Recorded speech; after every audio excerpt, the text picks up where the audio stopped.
नमस्कार दोस्तों, आप देख रहे हैं द हिंद 24 न्यूज। मैं हूं आपके साथ एकांशा सोनी। चलिए नजर डालते हैं आज की मुख्य खबरों की ओर। সাংবাদিক সম্মেলনে বলেছি ডিভিআরসিসিসি সেই তাতে রাজ্য সরকারের পশ্চিমবঙ্গ রাজ্য সরকারের প্রতিনিধি হয়েছে এবং যেটা হাই লেভেল টিম তাতে সচিব ইরিগেশন দপ্তর আছেন। আর যে hour to hour minute to minute মানে ঘন্টা প্রতিদিন যেটা মনিটরিং হয় জুন মাস থেকে 30 সেপ্টেম্বর পর্যন্ত এই পিরিয়ডে মনসুনের পিরিয়ডে এই সময়ে ওখানে যে টাস্ক ফোর্স আছে তাতে মেম্বার হচ্ছে irrigation and waterways department, government of West Bengal, CP engineer one.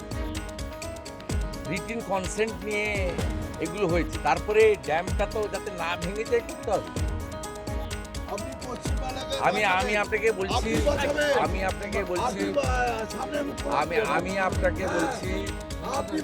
যে কংসাবতী ড্যাম থেকে জল ছেড়েছে কে? রাজ্য। ডিবিসির তো কোনো রোল নেই। আপনি জল ছেড়েছেন কেন? মেসেঞ্জার থেকে আপনি জল ছেড়েছেন কেন? পাঞ্চেত আর মাইথন ডিবিসি থেকে ছেড়েছে। আর কোথাও তো বাঁধের উপর দিয়ে ফ্লো হয়নি। বাঁধগুলো ভাঙলো কেন?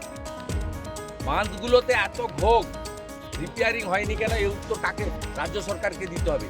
যদি বাঁধের উপরে ওভারফ্লো হতো তাহলে ডিবিসির অতিরিক্ত জল নিশ্চিতভাবে একটা ফ্যাক্টর। কিন্তু এখানে বাঁধগুলোই ভেঙেছে। বাঁধগুলো সব কমজোর বাঁধ। তার কারণ হচ্ছে 2022 সাল থেকে কোনো বাঁধ রক্ষণাবেক্ষণ হয়নি।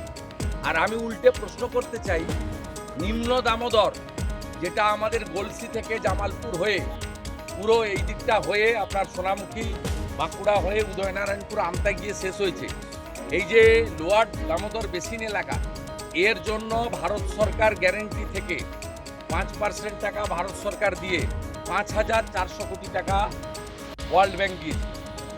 তার 4,000 কোটি টাকায় খাল খনন, নিকাশি খাল আরামবাগ খাল থেকে শুরু করে আরামবাগ ক্যানেল থেকে শুরু করে মুন্ডেশ্বরী এবং লোয়ার দামোদর বেসিন এলাকা পুরো খনন কার্য করেছে গত 3 বছরে।